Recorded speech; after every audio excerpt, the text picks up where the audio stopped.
au deuxième sujet, les gars, de la soirée. Sergio Ramos. Sergio Ramos, effectivement, qui va prolonger son bail avec le Real, le capitaine emblématique, effectivement, madrilène, qui est arrivé donc au Real en 2005 et donc prolonge de 2 ans. Il a 34 ans, il se fait vieux. Ce qui est certain, c'est qu'il va falloir préparer l'avenir, préparer sa succession. Donc moi, je me suis amusé, si vous voulez, à vous donner une liste de 12 défenseurs qui seraient susceptibles en fait de le remplacer dans cette charnière centrale et notamment jouer aux côtés de Raphaël Varane. Et en fait, cette liste, elle est basée sur plusieurs critères. Être espagnol, être disponible financièrement et sportivement, être compatible avec Raphaël Varane et aussi être galactique. Alors bien évidemment, les 12 joueurs que je vous ai donnés, que je vais vous donner, n'ont pas forcément les 4 critères. Ils peuvent en avoir 1 sur 4, 2 sur 4, 4 sur 4, mais en tout cas, ils ont des points communs. Donc je vais vous demander en fait de me donner vos 3 joueurs que vous considérez comme susceptibles en fait d'intégrer ce Real et de me le donner dans l'ordre décroissant, de celui qui a le moins de chances d'intégrer le Real à celui qui a le plus de chances. Ok. Donc je vais commencer par Alex. Vous pouvez voir effectivement le bandeau déroulant en bas. Frérot, quel est ton premier choix et nous dire pourquoi? Celui, donc, en commençant par. C'est en ordre décroissant, c'est ça? Ouais, décroissant. Celui qui a le plus de chance. Non, le moins de chance. Le moins de chance, pardon. Le moins de chance, peut-être, moi je dirais. Allez, Kalidou Koulibaly, peut-être. D'accord. Ok. Ensuite. Dis-nous. D'accord. Ouais. Bah, alors, Kalidou Koulibaly, déjà, pour moi, le premier gros problème de Kalidou Koulibaly, c'est l'âge. Il a pratiquement 30 ans. On sait maintenant que c'est un joueur affirmé, c'est devenu un grand défenseur, ce qui n'était pas forcément gagné au début. Il a énormément progressé dans tous les domaines. Il le doit sans doute beaucoup à Sarri. Voilà, il a appris à relancer proprement, à faire des passes, à fluidifier le jeu à remonter très haut parfois pour relancer. Et le problème, voilà, c'est qu'il arrive à un âge où on se demande s'il va pas finir sa carrière au Napoli, même ou dans un autre club de Serie A, parce qu'on dirait bien qu'il s'y sent bien. Après, moi je trouve qu'il a potentiellement un air de galactique dans le sens où il est très imposant. Alors certes, c'est pas le style un peu exubérant, un peu je parle à droite à gauche et un peu j'impressionne verbalement mes adversaires comme Sergio Ramos, mais il a quelque chose d'autoritaire dans ses tacles, dans son allure, dans sa domination dans les duels. Donc je trouve qu'il a du Real compatible, mais pas totalement. Thibaudot. Ouais, non, je suis d'accord avec toi. Il a d'ailleurs dit qu'il souhaitait terminer sa carrière au Napoli si le président du club lui en offrirait la chance. Donc c'est vrai que ça paraît un peu compromis, mais on sait jamais. Je suis d'accord qu'il est très très imposant. Pour moi, après, c'est pas un galactique au sens même. Il est imposant physiquement, c'est un monstre. Il fait partie des meilleurs défenseurs au monde actuellement. Après, pour moi, le côté galactique, c'est un peu un tout. Ça part un peu de la nationalité, parce qu'on sait que les galactiques ont souvent été des joueurs qu'on dit sortis d'une nation de football, style Angleterre, France, Italie, etc. Tu vois, donc le côté nation, le côté sénégalais, ça peut lui desservir un peu d'entrée de jeu. Après, c'est pas impossible. Hein. On a vu d'autres mecs sortis de petites nations compter comme galactiques, notamment Gareth Bale, un peu plus récent. Tu vois, les mauvaises langues te diront que c'est aussi la formation française. Kalidou Koulibaly, voilà, un peu un joueur oublié peut-être par Didier Deschamps et par certains sélectionneurs de jeunes, même s'il a fait quelques classes quand même. Donc, voilà. C'est vrai que oui, aujourd'hui il représente une petite nation entre guillemets parce qu'encore une fois c'est une nation quand même très importante sur le continent africain. Donc je pense quand même qu'il aurait pourquoi pas un profil, même si. Est-ce que ça compte pas au jour d'aujourd'hui, parce que tu sais que le prix d'un mec comme Koulibaly c'est astronomique, ça a avoisiné les 100 millions d'euros quand on parlait de lui cet été à Liverpool. Est-ce que tu penses que ça compte pas le côté bankable d'office? Quand le Real serait prêt à mettre 100 millions d'euros sur un mec comme Koulibaly, et sachant qu'il vient du Napoli, qui n'est pas l'équipe la plus regardée en Italie, et qui joue pour le Sénégal en équipe nationale, est-ce que tu penses que c'est pas un frein, ce genre de choses pour le Real? Est-ce que tu penses qu'il se pose 3 fois la question avant de signer le chèque, quoi? Si, ouais, justement, alors c'est là que je pense que c'est un bémol, et c'est pour ça que tu vois, je le mets en dernier. Vraiment, D'accord. c'est-à-dire que les arguments du dessus, pour moi, c'est ce qu'il y a de positif, et ça, c'est ce qui fait vraiment partie du négatif avec son âge. C'est-à-dire qu'effectivement, il coûte encore très cher, même s'il coûte un peu moins cher qu'il y a deux saisons, par exemple. Et encore une fois, ça va aller en décroissant Bien sûr. son prix, mais ils le prendront pas à 32 ans. Donc s'ils le prennent, c'est maintenant ou dans, je sais pas, dans un an et demi maximum. Donc encore une fois, moi je trouve que il apporterait une certaine sérénité au Real, en tout cas pour l'après Ramos, parce qu'après c'est vrai aussi que ce serait pour une période très très courte. Ce serait Ouais, pour 2 saisons peut-être. Mais c'est ça. Thibodeau, en réponse à Koulibaly, toi, quel est ton choix, ton premier choix? Rami Bensebaini. Surprise, surprise. Dis-nous pourquoi. L'actuel défenseur du Borussia Mönchengladbach. Donc, il peut évoluer sur deux postes. Chose que faisait Ramos aussi en son temps. Gaucher. Lui pour le coup, ouais, c'est sur le côté gauche, donc défenseur gauche et défenseur central qui évolue même des fois aux deux postes pendant le match. Donc c'est-à-dire qu'il commence à gauche et qu'il est replacé dans l'axe. Joueur très solide, 1m86, pas forcément hyper costaud en termes de poids. Je crois qu'il fait 75 kilos. Vraiment, il me fait penser à Ramos dans certains aspects, dans notamment le côté buteur. Il est déjà à 4 buts là cette saison, quand Ramos est à 3 buts lui à l'heure actuelle. Donc il a cette capacité à marquer, à se surpasser. Il peut marquer il tire les penalties actuellement. Donc c'est quand même assez rare pour être notifié les défenseurs qui tirent les penalties. Il est bon sur le duel aérien, un gros stopper, gros caractère. Pareil, là où le bas blesse un peu, c'est que pareil, nation pas forcément cotée dans le monde du football à l'heure actuelle. Ça va peut-être un peu monter parce que on sait que l'Algérie ça monte en puissance sur les dernières années, donc ça va peut-être jouer pour lui. Et pareil, championnat, il joue dans une équipe qui est pas forcément regardée de tout le monde, donc le petit bémol sur ce joueur, ça serait là aussi. Ok. Réaction, Alex, t'en penses quoi de Rami Bensebaini? c'est un choix assez intéressant, je trouve, justement pour les aspects qui ont été évoqués, notamment son côté buteur et aussi son évolution. Son évolution qui est assez, moi, qui m'étonne beaucoup, hein, franchement. On savait que c'était un défenseur correct aller au départ. Et là, Ouais, il a pris une autre dimension, aussi bien à Gladbach qu'en sélection. En sélection, c'est un véritable taulier. Alors oui, il est aussi bien accompagné par. Je crois qu'il joue avec Ben Lamry, c'est ça? Non, Ouais, le Belhamri, Lyonnais. Aïssa Mandi et Youssef Attal. Ouais. Ouais. Et voilà, donc c'est quelqu'un qui est assez polyvalent, qui est assez fort sur l'homme. Donc Ouais. ça pourrait être quelque chose. Après, pour moi, quand même, il manque. J'ai envie de te dire, je sais pas, mais quand je le vois, il manque quand même quelque chose. Il manque quelque chose de réal. Tu vois, je sais pas si je peux l'exprimer. bien Alors, sûr, vas-y, fais-toi plaisir. vas-y. Ouais, parce que, Non, c'est ça en fait. C'est que j'ai du mal à expliquer, mais je trouve qu'il manque quelque chose mais pour qu'il aille au Real, justement, tu vois. justement, parce que je vois que ce côté un peu intangible, ce côté, il est réel ou il n'est pas réel. Parce que c'est vrai que c'est pas parce que tu es très très fort que tu veux au Real. Être Ouais. madrilène, être galactique, c'est plus qu'être un joueur en fait. C'est incarner quelque chose, surtout quand tu remplaces Ramos. Surtout quand tu remplaces Ramos, faut pas l'oublier. Capitaine emblématique de ce club, il a tout remporté avec le Real. C'est aussi un capitaine de sélection, c'est le joueur le plus capé de la sélection espagnole, le joueur européen qui a le plus de sélections. Donc, pas n'importe qui, celui qui va remplacer Sergio Ramos. C'est ça. Moi, direct. Vas-y, vas-y. C'est aussi, tu vois, moi je me dis, ils vont en premier lieu, bien sûr, essayer de trouver pourquoi pas un Espagnol. C'est sûr Bien que sûr. ce serait la logique du club. Donc, ce serait pas un premier choix que d'aller regarder vers Gladbach et Ben Sebaini. Mais Ben Sebaini, encore une fois, tout dépend de s'il a une double évolution. Parce que là, il a eu une première grosse évolution, mais est-ce qu'il peut évoluer d'une certaine manière à atteindre un niveau qui dépasse sa condition d'une manière ou d'une autre, tu vois, et qui puisse épauler Varane un jour. Je peux pas te dire, je lis pas en l'avenir et je trouve que ça sera à lui de nous le montrer sur le terrain, quoi. Ok. Vous parliez des Espagnols tout à l'heure.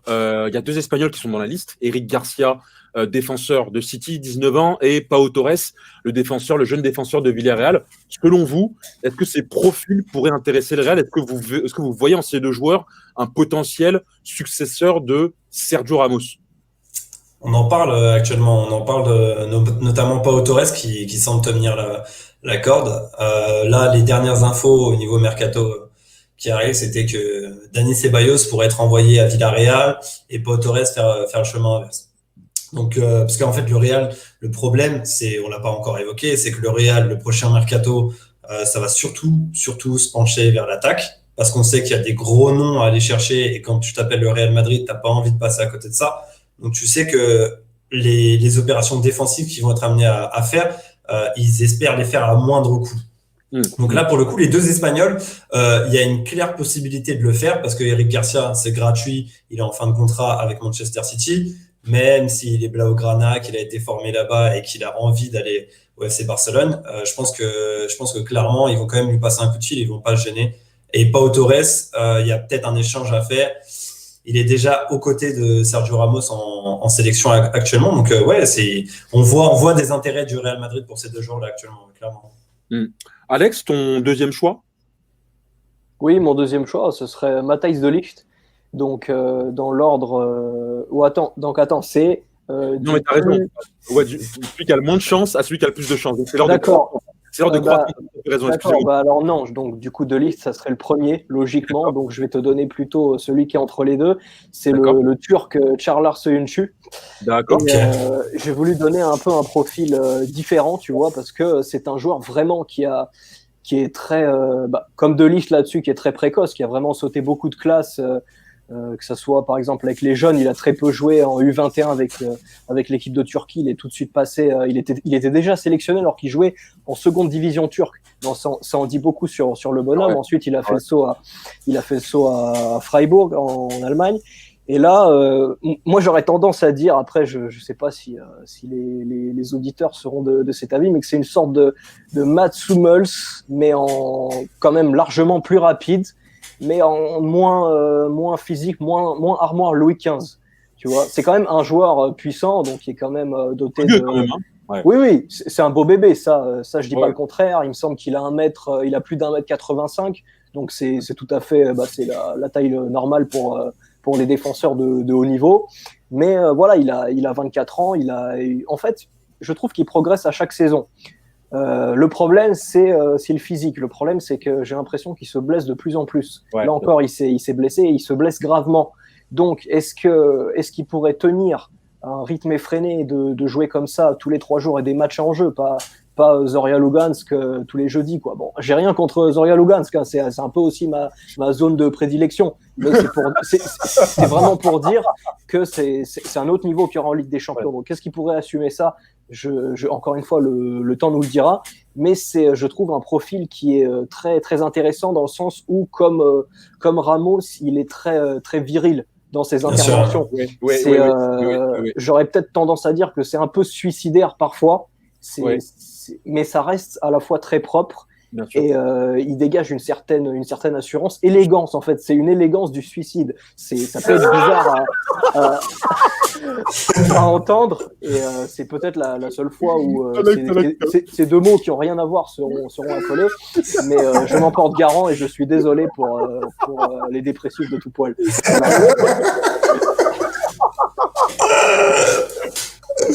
Oh le salaud! Oh, c'est un salaud, je suis désolé, je suis un vieux, je lui ai dit, ce mec il est chaud! Oui, Alex. Non, pas Alex, Thibaudot, le mec il est en train de me perdre. Thibaudot. Il a quel âge ce Young parce que son âge 25 ans. 24 ans, non? Ouais, 24 ou 25. 24, je crois. Ok. Défenseur central de la sélection nationale turque. Je le rappelle ici, les Turcs, c'était la meilleure défense des éliminatoires de l'Euro 2020. Est-ce que pour toi, ce serait une bonne chose? Est-ce que c'est potentiellement un successeur de Sergio Ramos de par son profil et aussi de par les résultats qu'il a sur le terrain? Est-ce que pour toi, il serait une bonne pioche pour Florentino Pérez et Zizou? Ouais, c'est un candidat sérieux. Comme l'a dit Alex, en fait, il progresse d'année en année. Donc, partant de ce constat-là, tu peux tout imaginer pour lui dans le futur. Après, pareil, hein, c'est là un peu que ça coince avec pas mal de nombreux défenseurs qui incarnent la relève au jour d'aujourd'hui. Est-ce qu'il a ce côté galactique? À l'instant T, ils ont eu des Turcs. C'est pour ça que je voulais revenir sur l'aspect galactique. Que le Real a eu des Turcs. Je crois qu'ils ont eu Elsin Top quand il a quitté le Bayern pour le Real. Je pense qu'être galactique aujourd'hui, en 2020, c'est pas seulement que la nationalité. C'est aussi être populaire sur les réseaux sociaux. C'est vendre des maillots. C'est être présent sur Instagram. Tu vois, tout à l'heure, tu parlais de Kalidou Koulibaly, sénégalais, noir. On sait que souvent la couleur noire a été un problème au Real. C'est pas moi qui le dis, c'est Makelele, Eto'o. Mais Pogba, par exemple, il irait très très bien au Real parce que Pogba, c'est un galactique. Pogba, il est populaire sur les Ouais, réseaux. bien sûr. La pression, on ne l'apprécie pas. Donc je pense que la nationalité, ça fait partie forcément du package, mais c'est pas tout. C'est ton nombre de followers aussi. C'est vrai que Soyuncu, Il n'est pas très sexy à l'heure actuelle. Hein. c'est ça, il n'est pas très bankable, très sexy, surtout quand tu remplaces Ramos. Puis il a un nom difficile à prononcer, on dira. Donc voilà. Pour certains, c'est un peu le chemin du combattant. Mais j'ai envie de te dire, tu vois, c'est comme Sergio Ramos. Il était arrivé de Séville avec une coupe de cheveux assez originale. Et Soyuncu, tu vois, là-dessus, il peut progresser très bien comme Sergio Ramos. Donc, si c'est pour parler du hors-foot comme du football, moi, je trouve qu'il a vraiment un profil très intéressant et dont on parle pas assez, à mon avis. Vraiment, pour moi, c'est un des top 5 première ligue, hein, sans discussion. Je pense que le fait qu'il y ait Fofana, qui est certainement dans une de vos listes, le fait qu'il y ait Fofana et Leicester, un Français forcément pays de nation du football, on parlera beaucoup plus de lui. Après, oui. C'est vrai que Leicester, ces dernières saisons, n'a pas. Bon, à part l'année dernière où ils ont fini 5e, mais c'est vrai que c'est pas encore un candidat sérieux au titre. D'ailleurs, hier, ils ont perdu 3-0 sur le terrain des Reds. Sans rien montrer en plus. Sans rien montrer. Toi, Thibaudeau, ton deuxième choix. C'est Fofana, frérot. Ouais. Donc, coéquipier de Fofana Weasley. Fofana, pour plein de raisons. Je pense que un peu dans le style Soyuncu, très rugueux, très dur dans les interventions. Il fait 1m90, lui, pour le coup, il est un peu plus grand que les défenseurs qu'on a évoqués. Rapide, technique, une aisance balle au pied, il sait remonter un peu le terrain comme peut le faire Koulibaly, sauf que Fofana, il n'a pas du tout 30 ans. Et c'est un peu là que j'adore ce joueur, il est vraiment précoce, je le trouve vraiment précoce. Alors après, forcément, il a encore des défauts, il fait preuve de naïveté parfois, mais franchement, vu la précocité du mec, je le vois vite arriver dans un grand club, et je me dis que le Real a forcément un œil sur lui. Après, le problème, c'est que Leicester vient de l'acheter pour 35 millions. Et s'il part rapidement, je sais forcément qu'ils vont demander un chèque énorme. Et comme on l'a dit, le Real, ils n'ont pas énormément d'argent à investir sur la défense à court terme. Mais au niveau football, au niveau ce que le mec dégage, ce que le mec peut être, en fait, une fois que ce sera un produit fini, je pense que c'est peut-être un des meilleurs fits que peut trouver le Real Madrid, et notamment à côté d'un profil comme celui de Varane actuellement. Oui. On n'a pas encore vraiment évoqué ça, parce que Varane peut être amené à rester comme à partir, mais à côté d'un mec comme Varane, pareil, Soyuncu, ça fit parce qu'il faut un mec qui casse du bois, en fait, à côté de Varane. Fofana, je l'appelle moi Fofana Weasley depuis qu'il est parti en Angleterre. Un bon fit avec Raphaël Varane, deux Français. C'est vrai que franchement, pas grand chose à dire parce que c'est quelqu'un que j'aurais mis aussi dans ma liste, mais je voulais vraiment pas faire doublon, tu vois, pour qu'il y ait plus de choses à dire. Mais oui, vraiment, après, pour le coup, c'est quelqu'un que je commence vraiment à découvrir maintenant parce que je le suivais pas tant que ça à Saint-Etienne.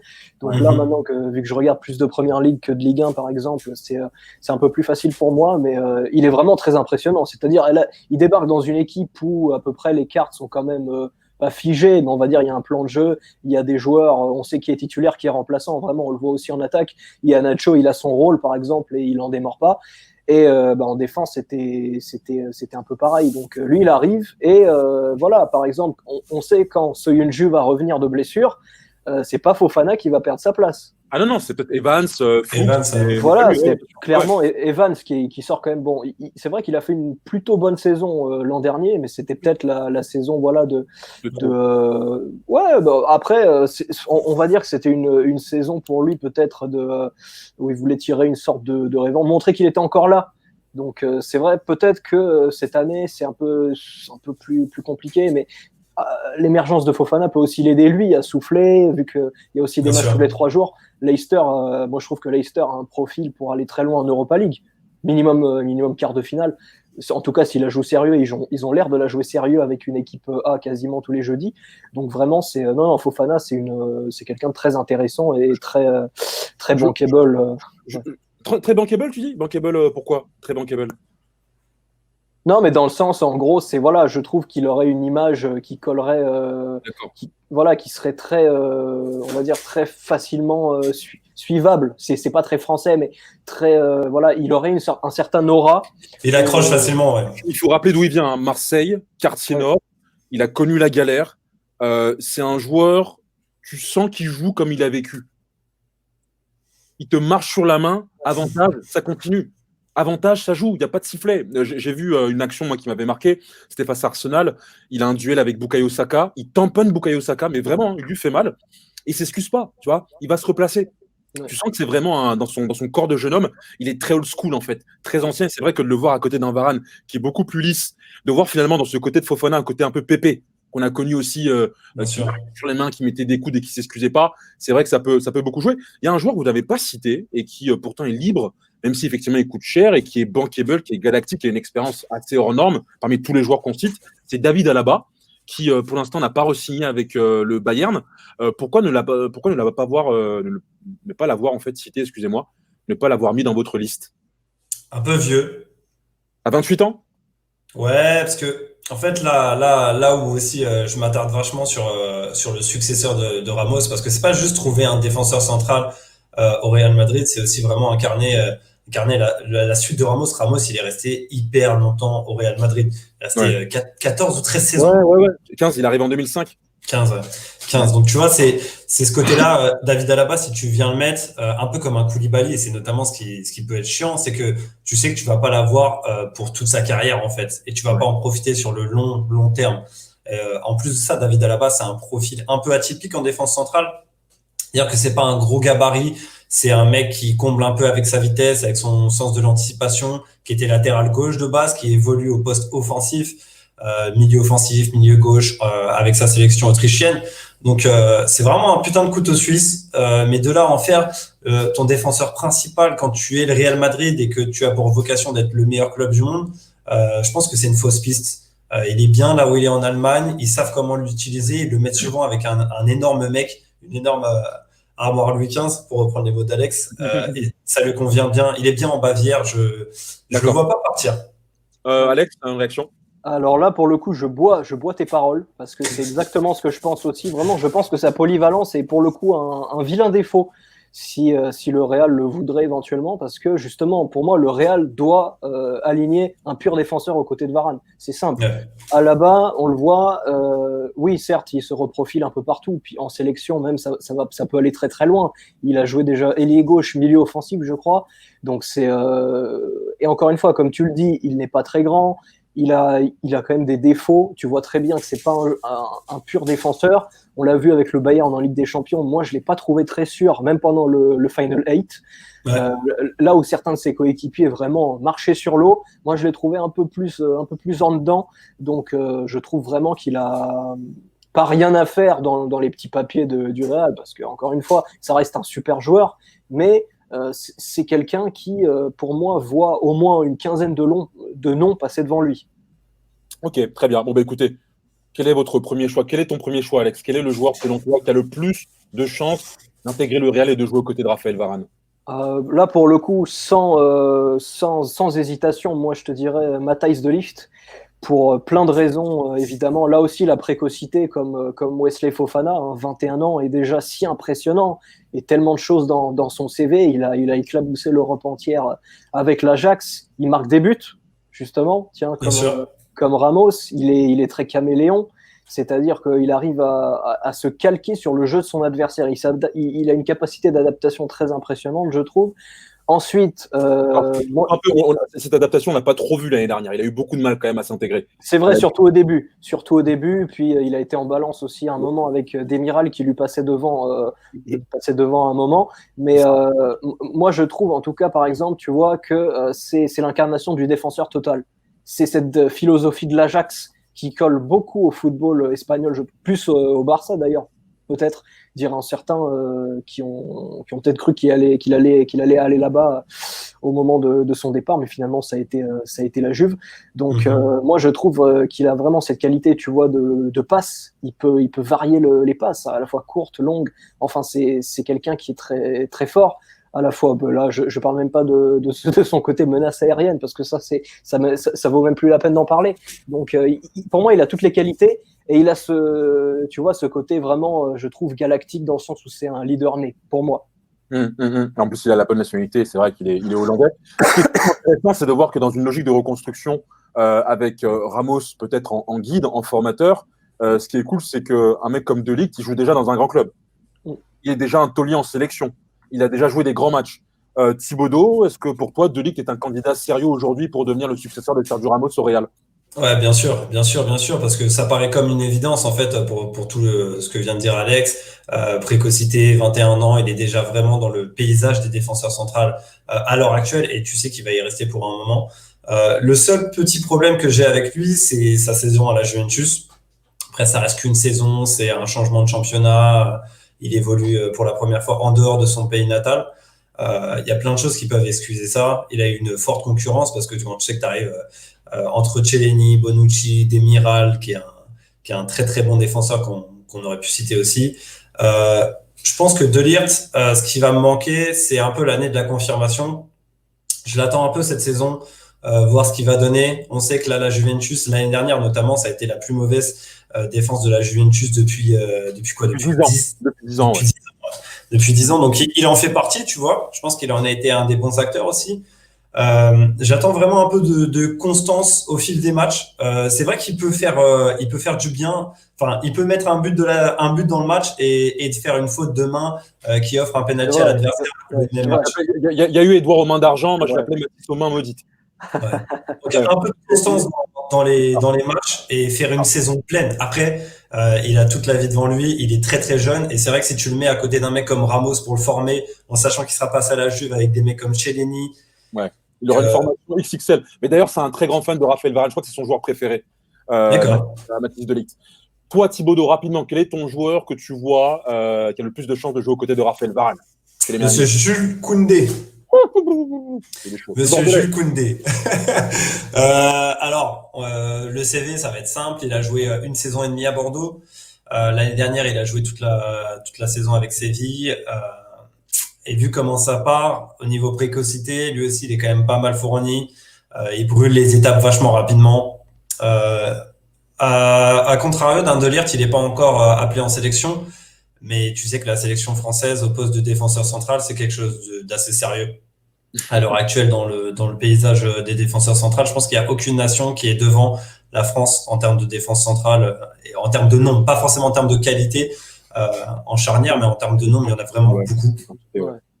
On n'a pas cité Upamecano, mais il aurait pu en faire partie aussi, de manière périphérique, mais c'est vrai. Ouais. Bien sûr, ouais. Koundé, le premier défaut que je trouve, parce que je ne vais pas commencer par ses qualités, mais le premier défaut que je trouverais, c'est sa taille. 1m78, c'est pas forcément ce qu'on voit dans le paysage des défenseurs modernes. Donc, ça tend tout de suite à un mec d'1m90 qui court comme une flèche, qui a aucun défaut physique. Lui, pour le coup, sa taille, pour moi, ça peut être un défaut physique. Alors, certes, il a une détente de malade, mais il faut voir combien de temps ça dure. Quand tu vois des attaquants, comme Harry Kane, Zlatan, qui n'ont pas forcément besoin de sauter, qui protègent juste la balle et qui mettent un coup de tête, tu sais qu'un mec d'1m78 peut se faire prendre là-dessus. Donc, premier défaut, ça serait ça. Après, dans le jeu, je le trouve hyper chaud, gros stopper, peur de rien, bonne relance, versatile, rapide. Je trouve peu de défauts mis à part sa taille. Et il évolue déjà dans le championnat espagnol. Pareil, je le trouve galactique sans l'être parce que il se prend pas vraiment au sérieux. C'est pas vraiment un mec qui se la pète. Donc, il est un peu galactique à la même manière que Varane. Dans le sens où il est très effacé comme garçon, mais par contre dans le jeu... Très effacé, mais très marqué. Juste pour te reprendre dessus, Jules Koundé, c'est un mec qui est fan de NBA. Il est fan de NBA, il le dit souvent lorsqu'il est interviewé, c'est aussi quelqu'un qui prend position sur les sujets politiques. Je pense qu'il est galactique dans le sens où il détonne. Il détonne par son comportement, qui n'est pas forcément exubérant, mais de par sa manière de répondre à la presse. C'est quelqu'un qui est polyglotte, il parle espagnol couramment, ça fait 1 an qu'il est à Séville. C'est aussi par sa coupe de cheveux, tu sais, les dreads. Ça fait longtemps qu'on n'avait pas vu un joueur avec les dreads à l'ancienne. Il a un style très... il se distingue des autres défenseurs. Tu vois, un mec comme Upamecano, pour moi, c'est un joueur qu'on a déjà vu. Grand, athlétique, pas très adroit avec les pieds. C'est un joueur qu'on a déjà vu. Un mec comme Jules Koundé, dans son style à lui, je ne sais pas si vous en avez déjà vu, mais pas moi. Dans 78 aussi, il y a eu peut-être Ivan Cordoba, il y a eu Cannavaro, mais c'est quand même des grands noms. Ouais, Cannavaro, ouais, c'est sûr. Là, c'est. Ouais, on parle quand même de très grands noms, mais il n'y en a pas beaucoup. Il n'y en a pas beaucoup. Toi, Alex, tu penses quoi de ce choix de Jules Koundé? Ouais, non, c'est un choix très intéressant. Encore une fois, on a pu constater son évolution remarquable. Là, vraiment, à Séville, il a cartonné. Là, ce qu'il a fait, là, il y a quelques mois en Europa League, c'est impressionnant. Là, il n'y a pas d'autre mot. Ça a été le meilleur défenseur de. Alors, bien sûr, dans son équipe, il y a d'autres joueurs qui ont été les meilleurs à leur poste sur tout l'ensemble du mois. Mais vraiment, lui, en fait, pour moi, je trouve ce qui dégage le plus, c'est son attitude volontaire. Il va au charbon. Est-ce que je peux être un peu vulgaire, entre guillemets? Vas-y. Moi, je trouve qu'il nique des mères avec le sourire. Coupez-le. Et après, tu vois, il va se rasseoir tranquillement sur son banc, il regarde les mecs venir et il va tout de suite les intercepter juste après. Genre, c'est une journée au boulot, en fait. C'est une forme de sérénité, je trouve, qui est assez impressionnante. Mais encore une fois, pour moi, c'est la taille. C'est la taille le problème et peut-être un peu aussi le fait qu'il soit pas très exubérant. Je trouve que Varane a besoin vraiment de quelqu'un qui tranche. Fofana, Koundé, tu prendrais Fofana, Alex? Oui. Ouais, d'accord. Et vous n'avez pas évoqué un joueur qui était aussi dans la liste, qu'on aurait pu aussi citer, dont le frère a joué au Real, un joueur d'ailleurs qui est aussi né en Espagne mais qui ne joue pas pour l'Espagne, qui est champion du monde, champion d'Europe, qui est versatile, gaucher, c'est Lucas Hernandez. Est-ce que c'est un profil, selon vous, qui à terme pourrait rejoindre le Real? Parce qu'il a tout, Lucas Hernandez. Il n'est pas espagnol, mais il est né en Espagne, il parle espagnol, il a un nom à consonance espagnole. Son frère y a joué. Il y a joué, il est champion du monde, il a tout pour remplacer peut-être Sergio Ramos, il fait un 82. Moi je sais que toi, tu adores ce joueur-là, que tu le vois en effet, pourquoi pas au Real, pour en avoir parlé un peu avec toi. Ouais.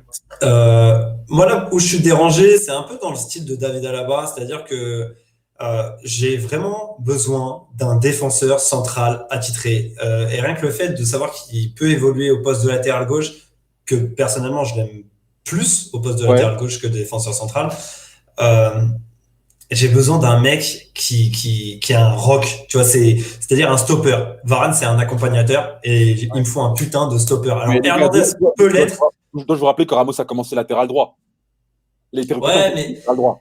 Ouais, Ramos, c'est un ovni. C'est un putain d'ovni, Ramos, tu vois. Mais j'ai du mal à voir Hernandez se muter en un stopper où le mec fait peur à tous les attaquants, en fait. Et quand les mecs vont l'attaquer, ils vont se dire, ah, vas-y, c'est mort, tu vois. Comme Ramos, à l'heure actuelle. Ramos, tu sais que tu l'attaques en 1 contre 1, c'est quasiment mort d'entrée de jeu, tu vois. Et j'ai du mal à me dire que Hernandez, à terme, peut être ce type de joueur à ce profil-là, en fait. Donc, Alex? Ouais, je suis encore une fois très d'accord. Je trouve qu'il est pas assez méchant, tu vois. Même dans ce qu'il dégage, je trouve qu'il est pas assez imposant, même si c'est encore une fois un très bon joueur. Ouais. Et puis il y aurait un second peut-être gros bémol, c'est le nombre de blessures. Oui, bien sûr. Je trouve qu'il les enchaîne quand même à une vitesse folle. Et on sait pas. En fait, on connaît pas sa fiabilité physique vraiment, tu vois. Donc je trouve que ce serait de prendre un risque.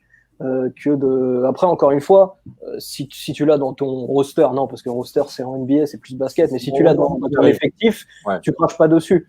Ouais. Mais je trouve qu'il manque un truc. Défends ton stack, frérot, si tu veux, 30 secondes, sans nous faire un monologue, mais défends ton stack sur Hernandez. Ah, il y a un autre. Alex, c'est à toi, hein. C'est à toi que je parle, frérot, parce qu'en fait, vu que tu voyais bien ce mec-là au Real, j'aimerais juste savoir pourquoi tu le vois au Real plus qu'un autre. Tu parles à Goums, à moi? À Goums, monsieur Goums. Ok. Non, moi, Lucas Hernandez, en fait, par rapport aux critères qu'on a définis, d'être espagnol, d'être compatible avec Raphaël Varane, d'être jeune, disponible économiquement, disponible sportivement, et même galactique, pour moi, c'est l'un des joueurs qui se rapproche le plus. Moi, le seul bémol, effectivement, qu'a pu évoquer Alex, c'est les blessures. Là, pour l'instant, il est en train de réaliser une saison pleine avec le Bayern. C'est la première fois depuis quelques années, grosso modo depuis la Coupe du Monde. Il est cher. C'est le transfert, je crois, le plus cher de l'histoire du Bayern. Ils l'ont acheté à 80 millions d'euros. Donc, si demain, ils doivent le revendre, ça va forcément dépasser les 100. Et le problème, c'est que, comme tu l'as dit tout à l'heure, Thibaudot, le Real met l'accent sur l'animation offensive. L'été prochain, ils ne pourront pas mettre plus de 100 millions d'euros sur Lucas Hernandez. Quand bien même le joueur connaîtrait Raphaël Varane en équipe de France, quand bien même le joueur est défenseur central de métier. Avant qu'il soit latéral gauche, il était d'abord défenseur central de métier.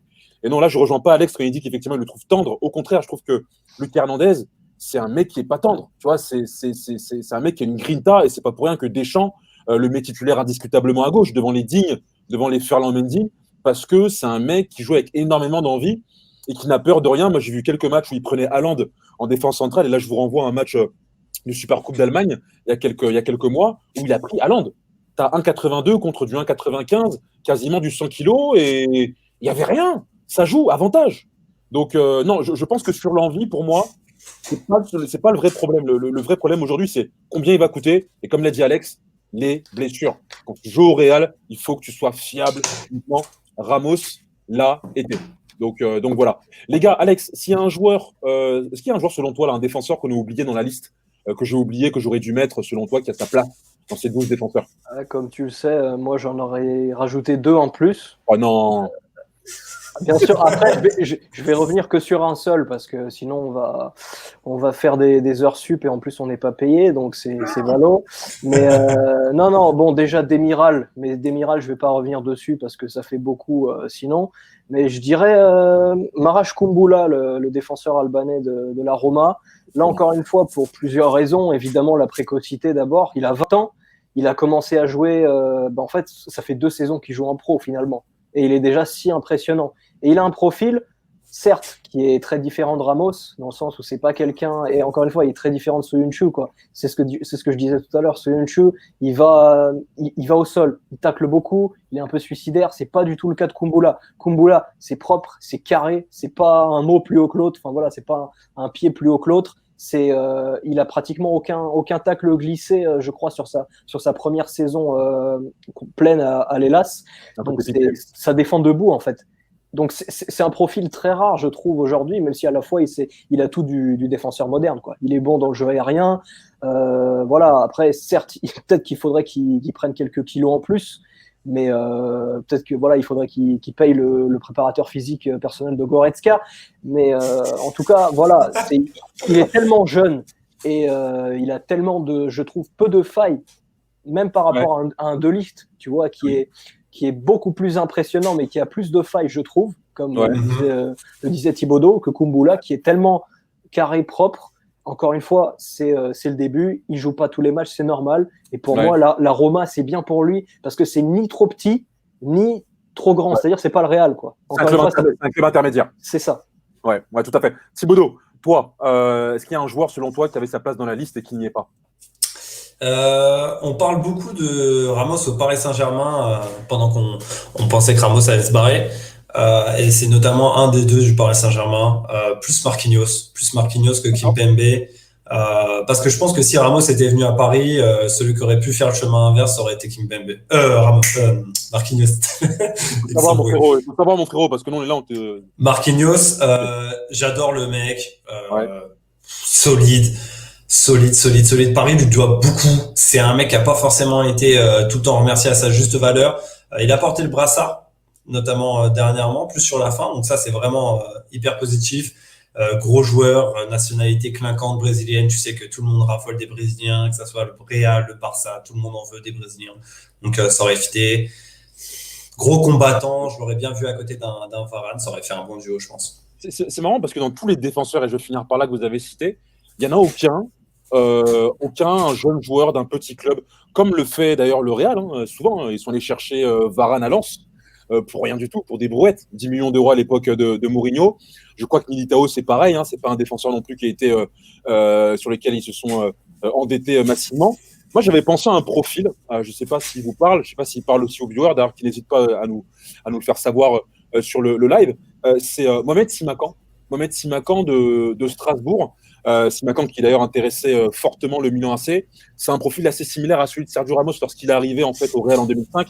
C'est un joueur polyvalent qui peut jouer en défense centrale, latéral droit. Il peut même jouer aussi milieu défensif, comme l'a souvent joué d'ailleurs Sergio Ramos sur certains classicos. C'est un joueur à peu près aux mêmes dimensions, 1,87 kg, qui va pas coûter très cher au Real. Et si demain, le Real, parce qu'il faut savoir, là il reste 2 ans à Ramos, est-ce qu'il va jouer tous les matchs sur ces 2 ans-là, ou en gros il va aussi assurer la transition, il va former un jeune défenseur? Parce que parmi les défenseurs que vous avez cités, tu n'en as aucun qui rate sur le banc. S'il va au Real, c'est pour jouer. De Ligt, au Real, c'est pour jouer parce qu'il est déjà en sélection, il est déjà confirmé. Pareil, Kumbula, peut-être. Peut-être Kumbula, voilà, qui pourrait justement venir et se former en attendant de prendre la suite. Mais un mec comme Simakan, il n'est pas appelé en sélection. Ce serait son premier gros club, le profil parfait. Il coûterait pas cher au Real et voilà, il apprendrait aux côtés de Ramos pendant 2 ans avant derrière de prendre la relève. Donc moi j'ai pensé à lui, sachant que l'été dernier il voulait recruter Badiachil, le défenseur monégasque, le grand gaucher de l'équipe de France Espoir. Donc voilà à qui j'ai pensé les gars.